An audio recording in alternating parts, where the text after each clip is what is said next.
Bonjour à toutes et à tous. Donc, je vois que vous arrivez en file d'attente. Donc, on va attendre de 2-3 secondes que Zoom vous fasse tous rentrer. La salle est grande, ne vous inquiétez pas. En fait, je te temporise, je vous explique les fonctionnalités Zoom. Vous arrivez au fil de l'eau. Donc, alors, un petit briefing technique pour débuter. Pour ceux qui n'étaient pas là ce matin, vous avez donc un onglet discuter. N'hésitez pas à cliquer dessus et à me dire si vous m'entendez ou vous me voyez bien. Donc, pensez à bien cliquer sur le petit bouton bleu qui est actuellement sur hôte et panéliste et basculer sur tout le monde. Comme ça, tout le monde pourra voir les commentaires que vous faites sur cette conférence. Vous avez également l'onglet questions et réponses. Préférez donc cette fonctionnalité si c'est pour poser des questions. Merci Lydie. Donc, je vois que Lydie me dit qu'on m'entend bien. Et du coup, l'onglet questions-réponses, vous pouvez donc poser vos questions, commenter celles des autres et même voter. Pensez bien à voter parce que c'est quand même super pratique. On a des conférences qui sont très punchy, qui durent 40 minutes. Ça permet aux conférenciers d'aller à l'essentiel et de prendre en priorité donc celles qui ont été le plus votées. Bienvenue tout le monde. Je vois que ça y est, tout le monde est bien rentré. Je vais inviter donc nos deux conférenciers, Lucie et Benoît. Et donc, on est parti pour trois conférences cet après-midi. On est sur le plus bel événement SEO de l'année français. On a atteint là les 6000 inscriptions, donc c'est énorme. Donc, n'hésitez pas et on le voit dans le chat. En tout cas, Lucie, Benoît, je vous souhaite. Alors, on a Benoît qui est resté bloqué dans les coulisses. C'est bon. Et donc, bonne conférence à tous les deux. Bonjour à tous et bienvenue du coup à cette conférence sur Shopify. Donc, on va voir comment optimiser votre SEO sur Shopify.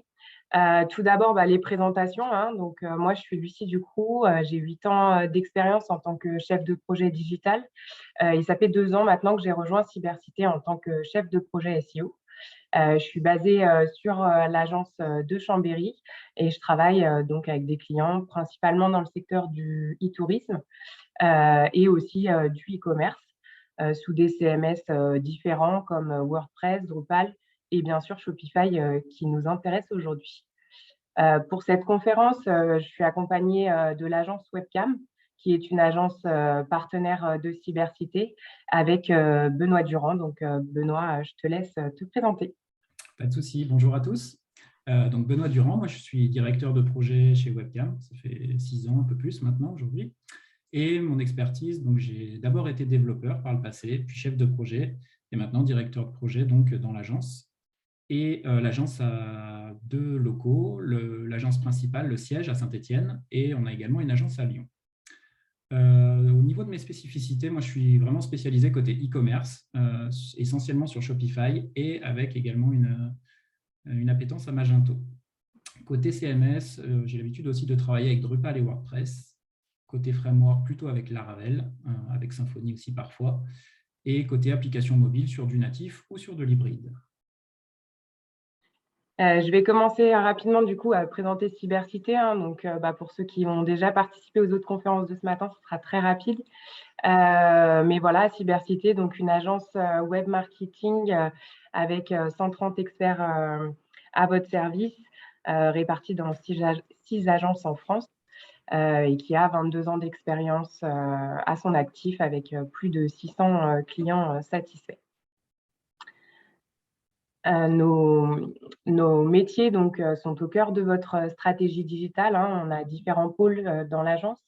Un pôle vraiment sur les stratégies SEO, un pôle qui va être plus axé sur le média et le SEA, un pôle content marketing avec la définition de vos stratégies éditoriales, vos stratégies également de netlinking, et un pôle data analytics et analyse de la conversion. En plus de ça, on a forcément de la R&D aussi chez nous, puisqu'on développe des outils en interne pour suivre la performance en SEO et sur les différents médias, donc avec notre outil par exemple Data Garden. Et on a des belles références chez Cybercité, on ne va pas les redire une nouvelle fois, mais voilà un beau panel, que ce soit de la PME au grand compte et dans tous les secteurs d'activité. Parfait. Et je présente rapidement également Webcam. Donc Webcam existe depuis 2005, 110% de croissance depuis 2015. On est environ une soixantaine à l'agence, sur les 2 agences, Lyon et Saint-Étienne. 217 clients sur toute la France, que ce soit de grands comptes, un petit peu comme Cybercité, ou des PME. On a Orange, on a Samsung, et puis des PME un petit peu plus locales.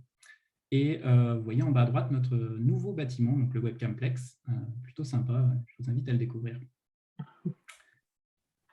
Alors, au niveau de nos terrains de prédilection, plusieurs sujets, je l'ai évoqué un petit peu tout à l'heure, des applications mobiles, qu'elles soient hybrides ou natives, des activations et campagnes digitales, des sites web, plateformes, intranet, extranet, que ce soit à partir de frameworks ou de solutions CMS, et puis bien sûr une spécialisation autour des sites e-commerce avec Shopify et Magento, des bornes interactives et puis tout ce qui va autour avec la partie fidélité. Voilà pour la présentation de Webcam. À présent, on va vous présenter avec Lucie la solution Shopify. On va rentrer un petit peu dans les détails de cette solution, pourquoi et pour qui surtout. Shopify, qu'est-ce que c'est? Alors, c'est une plateforme de création de sites e-commerce. C'est une plateforme qui va vous permettre de créer votre propre site e-commerce en mode SaaS. En mode SaaS, qu'est-ce que ça veut dire? C'est que c'est une plateforme qui est soumise à un abonnement mensuel. Les tarifs commencent assez bas, on est sur du 27 € jusqu'à des solutions qui sont beaucoup plus coûteuses en fonction de vos besoins. Shopify a été créé au Canada et surtout ces dernières années, elle connaît une très très forte croissance, jusqu'à en devenir justement le 2e CMS le plus populaire. Vous pouvez voir sur le graphique ici qu'on a toujours une très très forte utilisation de WordPress. WordPress pour tout ce qui est site un petit peu plus institutionnel, même si WooCommerce aussi est capable de faire du e-commerce. On voit surtout que Shopify, aujourd'hui, en 2021, ça va encore augmenter en 2022, je pense, Shopify représente 6,5% du marché CMS. Donc, on voit que ça grandit d'année en année. Shopify a plusieurs avantages, on va vous les détailler ici. Déjà, une interface d'administration assez simple. On retrouve tout au bon endroit, c'est-à-dire que dans la partie gauche, on a tout de suite accès aux commandes, aux produits, vraiment l'essentiel du e-commerce. On a quelques petites statistiques en haut de page qui s'affichent dès qu'on est sur une page et on liste nos produits, on peut rentrer dedans, gérer les stocks, gérer les couleurs, tout ça assez facilement, c'est une grande force de l'outil. Au niveau des autres forces, c'est un package tout inclus. C'est-à-dire que du moment où vous souscrivez à l'offre, vous avez l'hébergement, la maintenance et la sécurité qui sont inclus. Pas de surcoût là-dessus, ce qui est quand même un gros avantage aujourd'hui quand on voit les coûts d'hébergement et les coûts de maintenance qu'une solution comme Magento pourrait avoir, par exemple. En termes de communauté, Shopify, c'est vraiment une communauté mondiale avec pas mal de supports, un site support qui est plutôt bien fait et qui répond à pas mal de questions, une communauté aussi pas mal présente sur Slack avec des channels dédiés pour les partenaires. Donc, cette communauté, elle a une grande force et nous permet de répondre à beaucoup de questions aujourd'hui. Autre atout, c'est le nombre de connecteurs. Shopify propose un catalogue d'apps qui permet en fait de greffer tout un tas de modules à Shopify pour faire de l'expédition via Colissimo, pour faire du paiement via PayPal, par exemple. Pas mal de connecteurs sont natifs, mais on a aussi donc toute une bibliothèque de connecteurs, souvent payants, par contre, qui se rajoutent justement aux frais mensuels, qui viennent justement enrichir en termes fonctionnels le Shopify basique, on va dire. La facilité d'administration, on l'a vu tout à l'heure sur l'écran, une grande facilité pour gérer les commandes, les produits, ça c'est une grande force par rapport à PrestaShop et Magento surtout, qui reste quand même une grosse usine à gaz. Là, on est sur quelque chose de très simple d'utilisation. Le large catalogue d'applications, on en a parlé là avec les connecteurs, mais également large catalogue de thèmes. On a de plus en plus de thèmes qui se créent. Les thèmes, c'est ce qui va vous permettre de personnaliser l'apparence de votre Shopify. Donc, c'est un peu sur le même principe. On dispose d'un catalogue et on va aller acheter son thème. Il existe également des thèmes gratuits, mais on verra tout à l'heure qui sont quand même un petit peu moins performants. Et ensuite, donc, des tarifs compétitifs. Il existe 3 formules. On commence à 27 € par mois. Et en fonction de ce que l'on souhaite, de la taille de nos boutiques et surtout des frais de transaction, on va pouvoir passer sur une formule plus compétitive, plus avantageuse. Typiquement de base, Shopify va prendre une commission sur chaque vente en plus de l'abonnement de 2%. Quand on passe à des formules un petit peu plus élevées mensuellement, on va avoir des frais de transaction qui vont passer à 1%, voire même 0,5% sur des formules beaucoup plus élevées en termes de tarifs. Je disais tout à l'heure que Shopify possédait déjà des connecteurs de base inclus dans la solution. Il possède également des connecteurs spécialisés pour le social commerce. Alors, qu'est-ce que le social commerce? C'est tout ce qu'on retrouve aujourd'hui en termes de e-commerce sur les réseaux sociaux.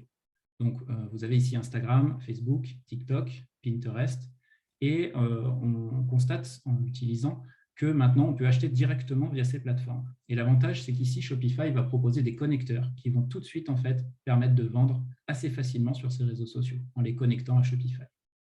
Quelques statistiques ici liées aux réseaux sociaux. En janvier 2022, on sait très bien qu'on a de plus en plus d'utilisateurs sur les réseaux sociaux. On a 4,62 milliards d'utilisateurs actifs sur les réseaux, donc c'est assez énorme.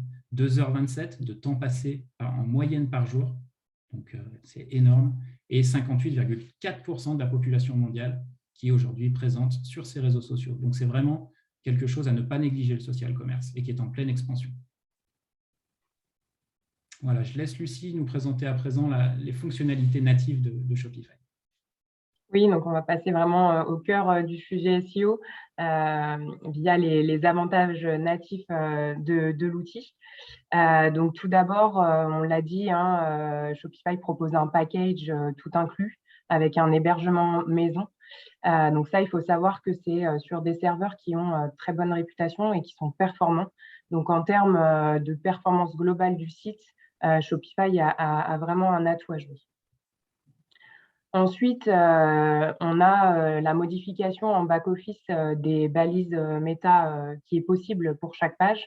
Donc, les balises méta, je rappelle rapidement, il s'agit des méta-titles et des méta-descriptions qu'on va travailler en SEO, à la fois pour performer en positionnement, mais aussi pour améliorer le taux de clic. Et donc, elles sont bien modifiables nativement dans l'outil, page à page, que ce soit pour les pages de produits ou les pages de collection, par exemple. Ensuite, on a aussi nativement des constructions d'URL qui sont propres. Les URL sont bien construites et elles sont en partie administrables. Donc voilà, je dis en partie parce que sur certaines pages, comme des pages thématiques de blog, les changements peuvent s'avérer un petit peu plus compliqués. Mais sur les pages les plus stratégiques, qui sont les pages produits et les pages collection, on a bien une construction d'URL qui est claire et bien pensée. On a également une gestion des redirections 301 qui est assez favorable pour le SEO.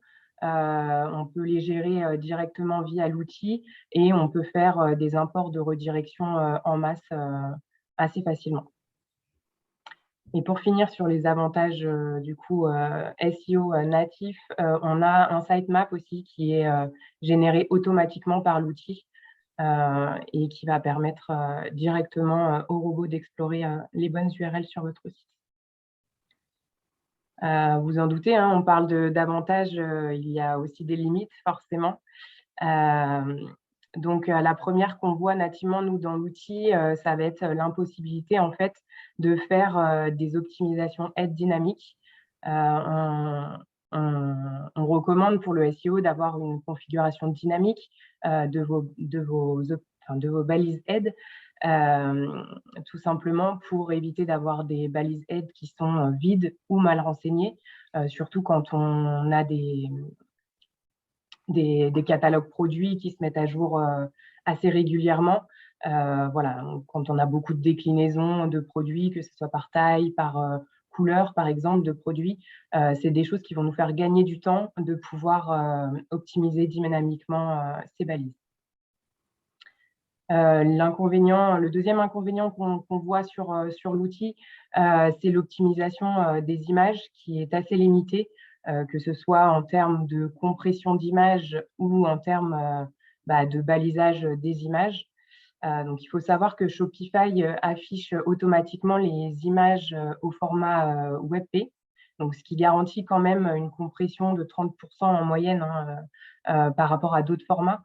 Mais selon les images qui sont chargées dans le back-office, il y aura une compression supplémentaire qui sera demandée pour performer davantage sur le site. Et ce n'est pas possible via l'outil nativement. Et en termes de balisage également des images, puisque nous avons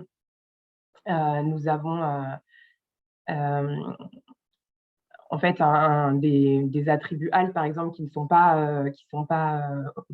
nous ne pouvons pas renseigner dans le back-office directement.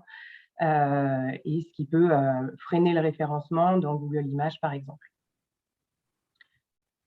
Ensuite, on a un thème qui est fixe. Le thème, il est défini donc en amont du projet et il va définir beaucoup d'éléments qui sont structurants pour le SEO et on ne pourra pas revenir dessus. Donc, c'est une des limites qu'on voit également. On reviendra avec Benoît notamment sur le choix du thème par la suite. Et le dernier gros inconvénient, c'est donc le sitemap. On en parlait tout à l'heure. Effectivement, il est généré automatiquement par l'outil. Par contre, il n'est pas modifiable. Si on veut aller plus loin sur des sites à forte volumétrie notamment, avec des trafics plus conséquents, on a l'analyse de log qui est impossible sur Shopify. On a un hébergement qui est géré directement via la solution et on ne pourra pas utiliser des outils comme Botify ou SEOlizer pour creuser l'analyse via les logs. Et ensuite, on a également la gestion de la navigation à facettes qui est assez complexe sur Shopify.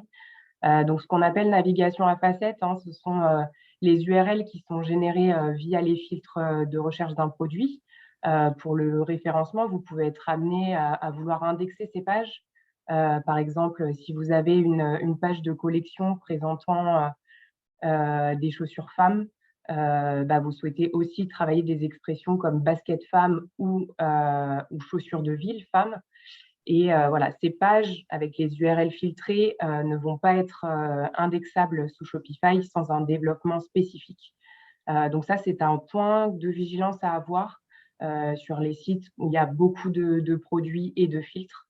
Il va falloir réserver les facettes aux attributs secondaires non indexables, comme par exemple les prix ou la couleur, et bien penser dans l'arborescence des catégories et des sous-catégories, à intégrer en fait vos top combinaisons pour les avoir directement. Là, on intégrerait par exemple notre top combinaison basket femme directement dans l'arborescence.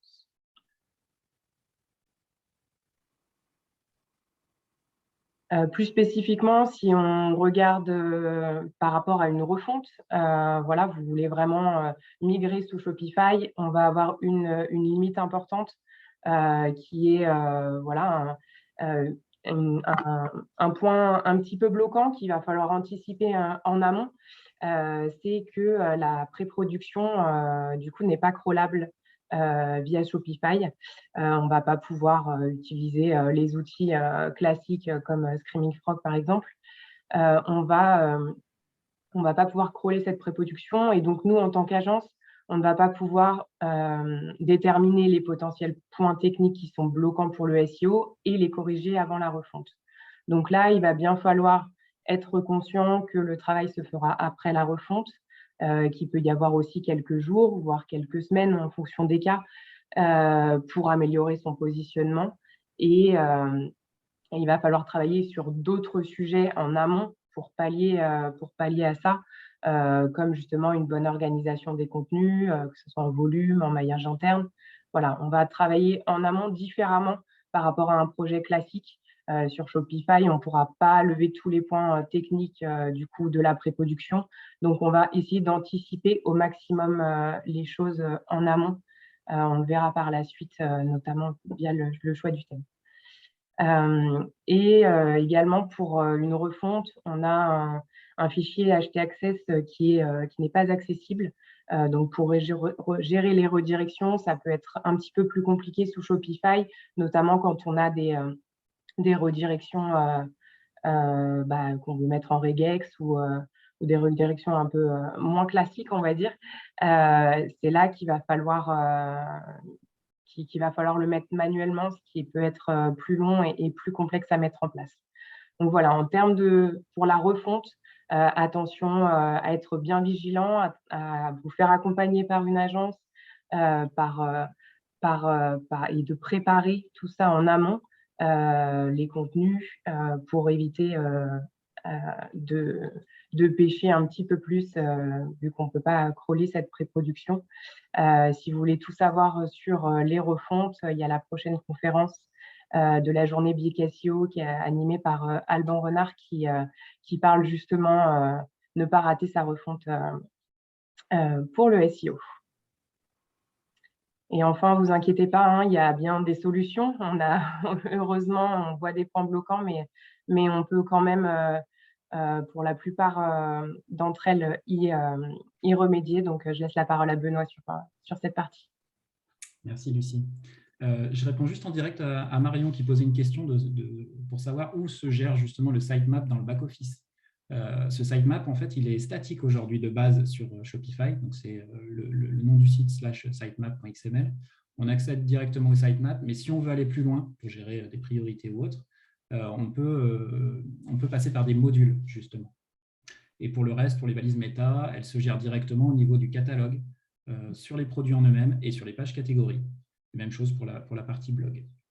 Et même chose, on va voir après qu'elles sont plus éditables et en bulk edit, notamment via des modules.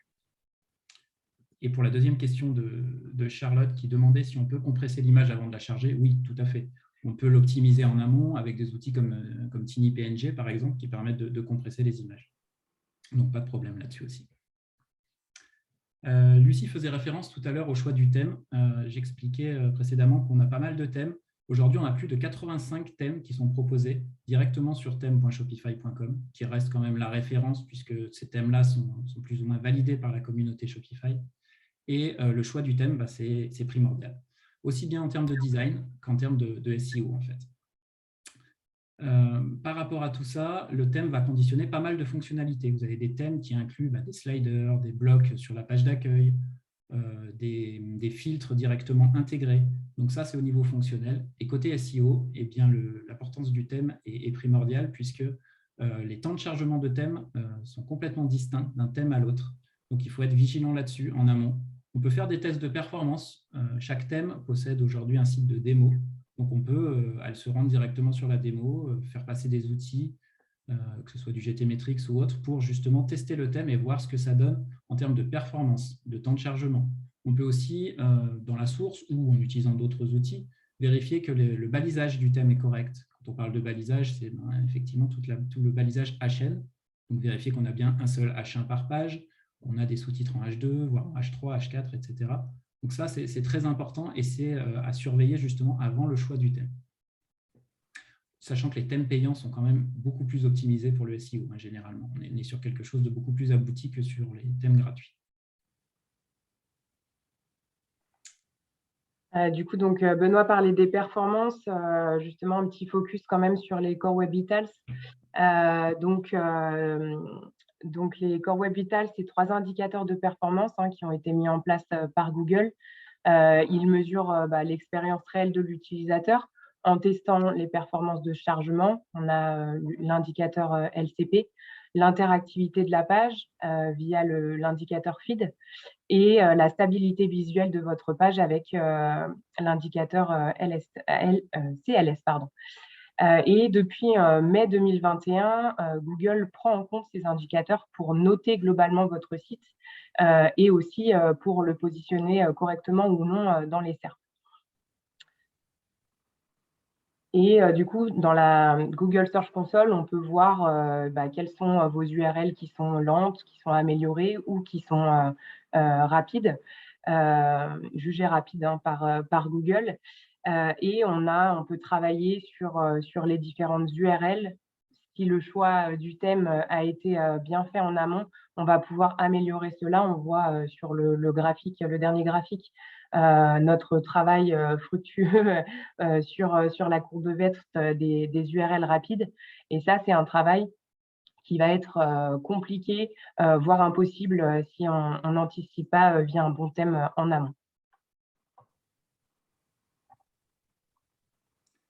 On a pas mal de solutions aussi en passant par des modules pour améliorer le SEO.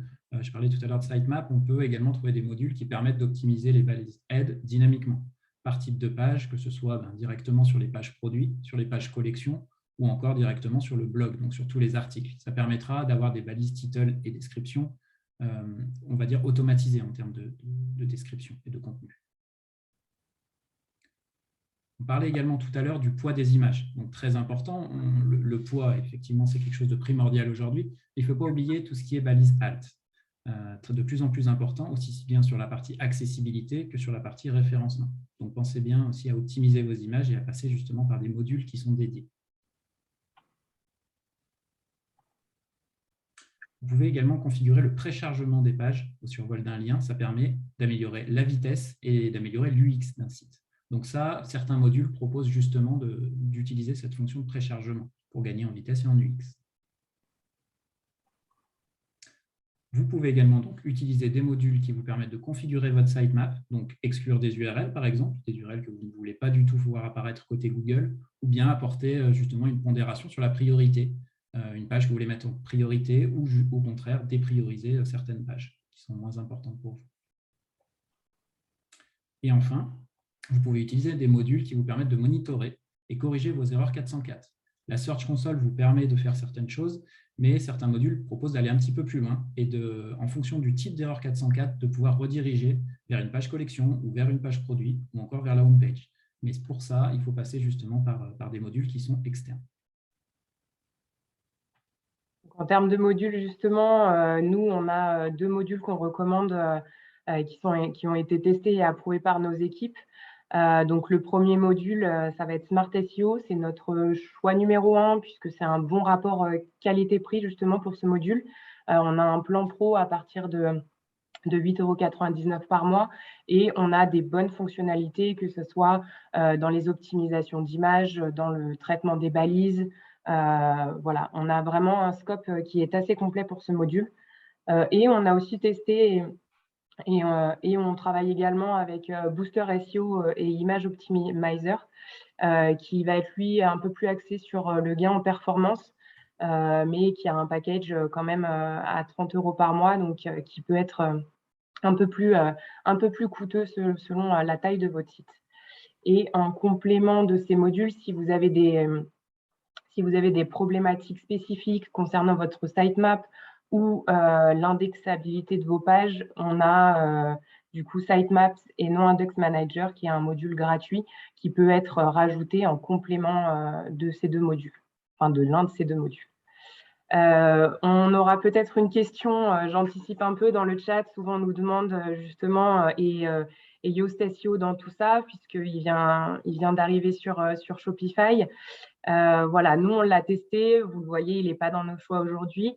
Effectivement, par rapport au module et à la qualité du module qu'on peut trouver sur WordPress, sur Shopify, les fonctionnalités ne sont pas encore toutes satisfaisantes à notre goût.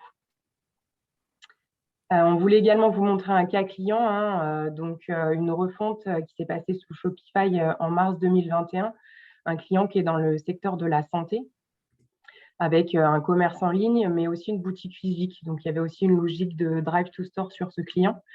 Et après un an de travail SEO, donc main dans la main avec l'agence web, le client et Cybercité, nous avons augmenté le trafic organique de 115%, donc des visites de la boutique. Concernant vraiment le scope positionnement, on a sur nos mots-clés ciblés, on a un positionnement en top 10 qui a augmenté de 266%. Et on a une courbe SEMrush de visibilité qui est vraiment en belle augmentation également sur le top 50. Ça, c'est un client, voilà, on le disait, on a essayé de contourner les problématiques qu'il peut y avoir avec Shopify en travaillant différemment, mais en anticipant aussi les problématiques via le choix des modules, via les contenus, via d'autres axes que ce qu'on peut faire habituellement avec d'autres CMS. Je passe la parole à Benoît sur la partie plus. Exactement. Donc, on a vu que Shopify avait déjà différentes formules, on va dire, dans sa formule basique. Et il existe également une formule premium du CMS avec une tarification, cette fois, qui est beaucoup plus élevée et adaptée à des boutiques qui existent déjà depuis plusieurs années, avec un aspect international ou d'autres problématiques. Là, on n'est plus du tout sur du 27 ou 100 € par mois. Là, on passe tout de suite à 2 000 € par mois.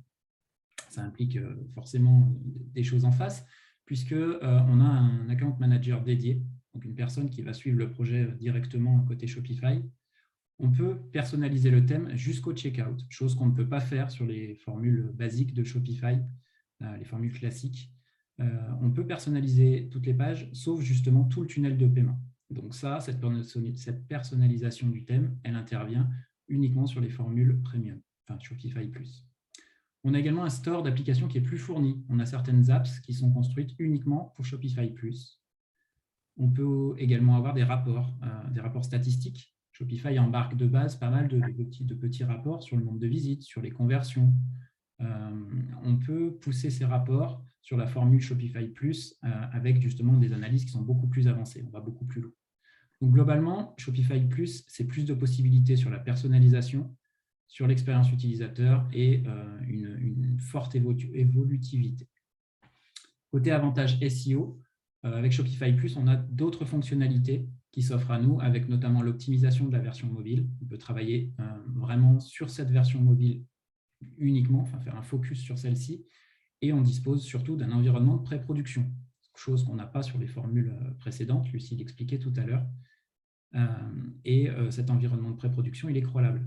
Donc ça reste un atout assez important puisqu'on va pouvoir justement tout préparer sur la pré-production et pouvoir faire nos tests SEO, etc. avant de lancer en production, chose qu'on peut difficilement faire aujourd'hui avec Shopify classique. On voulait également vous parler du partenariat donc, mis en place entre Google et Shopify. Donc Google dans tout ça, Google, donc, lors de sa conférence annuelle en mai 2021, il a annoncé un partenariat avec Shopify pour faciliter en fait l'accès aux e-commerçants sur les différents outils, que ce soit donc Google Search Console, Shopping, YouTube, Images ou Maps. Voilà, les e-commerçants auront une plateforme qui est intégrée directement dans Shopify. Donc Google promet en fait aux utilisateurs de Shopify d'élargir leur zone de chalandise en utilisant tous les outils du scope Google, en augmentant leur visibilité en recherche universelle et donc de bénéficier d'un canal de vente élargi. Google est resté assez vague sur les termes de ce partenariat, forcément, mais on peut concrètement définir que voilà, ça va permettre aux e-commerçants de gérer les campagnes Google Shopping directement via Shopify, d'améliorer la visibilité des produits et des services, d'exploiter toute la puissance du réseau Google et d'attirer des clients, que ce soit en ligne ou vers les boutiques. Ce partenariat, donc, c'est vraiment l'intégration de Shopify dans l'écosystème Google et ça va permettre de vendre plus facilement sur Google pour les utilisateurs Shopify. Voilà, cette conférence arrive à son terme. On vous invite à télécharger nos livres blancs sur le site internet Cybercité. Vous avez plusieurs livres blancs en fonction du thème souhaité. Et vous pouvez bien sûr, si vous souhaitez un rendez-vous personnalisé avec un de nos experts, nous contacter, contact@cybercité.fr. Et il nous reste du temps pour les questions. Donc, si vous en avez, n'hésitez pas, on répondra en live avec Benoît. Hop. Il y a Mathilde qui nous demandait tout à l'heure des conseils pour améliorer le temps de chargement. J'ai un thème gratuit et mon online store speed est de 37. Alors effectivement, 37, ce n'est pas top. Plusieurs solutions. Il faudrait déjà voir au niveau du thème, comprendre en fait ce qui met du temps à charger. Donc, ça peut être des librairies diverses qui s'affichent, qui mettent du temps à se charger, ou ça peut être justement des blocs, typiquement sur la page d'accueil, avec beaucoup d'images qui mettent aussi du temps à charger. Ce qu'on peut faire, c'est en fait désactiver petit à petit ces blocs-là, voir si ça fait augmenter la note, et jouer un petit peu avec tout ça, avec les outils que nous propose justement le thème pour essayer d'améliorer ce score. Après, sur des thèmes gratuits, je disais tout à l'heure, c'est parfois assez complexe, mais on peut s'en sortir. Il y a Charlène aussi qui demande si on a des thèmes Shopify à conseiller. Alors ça, c'est peut-être plus ta partie, Benoît. Alors, des noms de thèmes comme ça, pas forcément, mais après, vous pouvez envoyer un mail et à ce moment-là, on vous répondra avec certains thèmes. J'en ai pas forcément en tête aujourd'hui, mais voilà, si vous nous faites un petit mail, on pourra vous répondre à tout ça. Oui, et puis on peut les tester en amont, justement.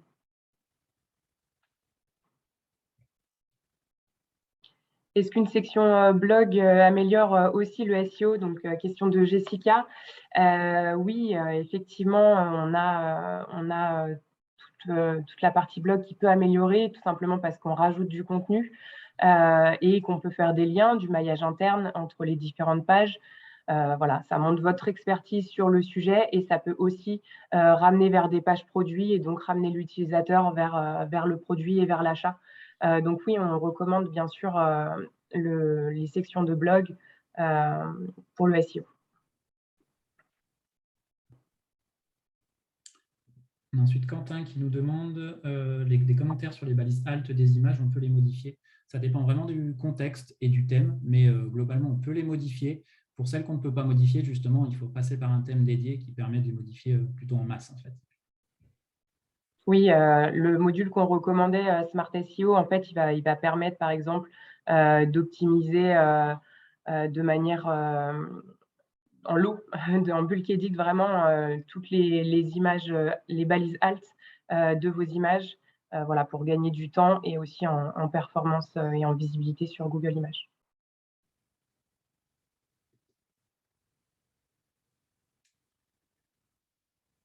Et pour répondre à Marion qui demande nos coordonnées, je crois qu'il y a une slide juste avant, Lucie. Oui, je la remets du coup, donc contact@cybercité.fr. Vous pouvez nous contacter, ce sera un plaisir de répondre à vos questions, Marion.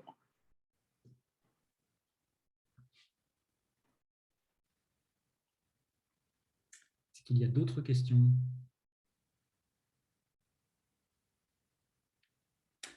On avait une question au tout début, pardon. On avait une question au tout début, donc oui, il y aura bien un replay, hein, Mario, sur cette conférence. Parfait. Patrick demandait pour faire un rappel sur la particularité de chaque CMS. Oui, on peut bien sûr. Alors, côté CMS, donc Shopify qui s'adapte à des boutiques, on va dire petites, moyennes, voire grandes avec Shopify Plus. On a PrestaShop qui est plutôt sur des boutiques, pareil, petites, moyennes, voire grosses, avec une part de développement spécifique, chose qu'on pourra faire un peu plus difficilement avec Shopify. Et Magento qui va vraiment se spécialiser pour des très, très, très grosses boutiques. On a eu WooCommerce aussi côté WordPress. Je reste dans le domaine du e-commerce, hein, comme c'est le thème de la conférence, où on va pouvoir construire directement un petit catalogue. Il faut vraiment éviter de faire de très grosses boutiques avec WooCommerce. On va dire que ce n'est pas fait pour ça. Moi, je vais répondre à Gaëlle. Du coup, est-ce que Shopify donc, prévoit d'améliorer certaines de ses options pour le référencement?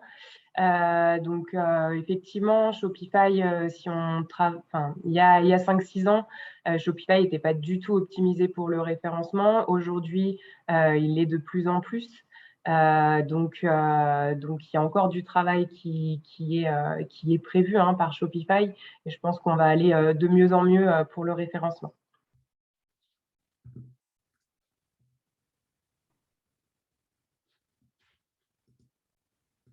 Une question de Quentin aussi sur les mots-clés dans le contenu. Est-ce qu'il y a un intérêt à les mettre en gras? Alors oui, il ne faut pas hésiter à utiliser justement la mise en gras de certains éléments avec parcimonie, à faire des liens aussi directement vers d'autres contenus. Pareil, il faut que ce soit pertinent et bien utiliser aussi le balisage à chaîne, comme je l'expliquais tout à l'heure, un seul niveau de titre principal et après sous-découper directement dans la page avec les bons niveaux de titre aux bons endroits, on va dire, pour vraiment segmenter et augmenter la partie SEO de tout ça. Ce qu'il faut garder en tête, en fait, c'est que ça doit être assez naturel, que ce soit pour la mise en gras, pour les titres, pour les liens. Voilà, on va forcément essayer de les optimiser pour le SEO, mais il faut aussi que ce soit naturel pour l'utilisateur et que ce ne soit pas louche aux yeux de Google.